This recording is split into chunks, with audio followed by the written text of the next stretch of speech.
Azərbaycan dilində ən əsas qızıl qaydalardan biri də budur. Sonu B, D, C və C sözləri ilə bitən sözlər iki formada tələffüz olunur. 1. Yazıldığı kimi tələffüz olunur. İkincisi isə öz kar qarşılığına keçərək tələffüz olunur. İndi biz bunları necə ayıraq? Sonu B, D, C, C ilə bitən sözlərdən sonra samitlə başlanan söz və ya şəkilçi gəldikdə buna diqqət edək, təkcə söz yox, həm də şəkilçi gəldikdə.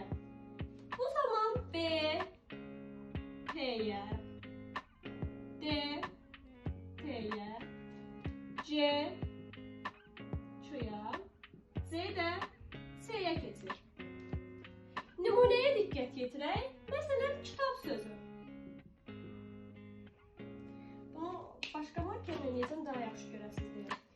Fikir verək, kitab sözünün sonuncu hərfi B hərfidir. Biz qaydamızda dedik ki, sonu B, D, C, C ilə bitən sözlərdən sonra samitlə başlanan söz və ya şəkilçi gəldikdə. İndi mən bu kitab sözünə samitlə başlanan bir şəkilçi əlavə edirəm. Kitablar. Burada L hərfi samit olduğuna görə kitab sözü kitab kimi yox, kitab kimi tərcümə olunacaq. Yəni biz tələffüz edərkən kitablar deyəcəyik. B niyə P oldu? Çünki B-dan sonra L samiti gəldiyinə görə.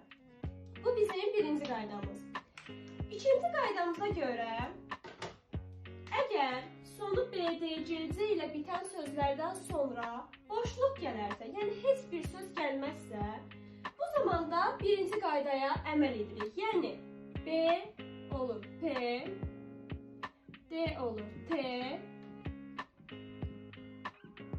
C də C şəklində olur.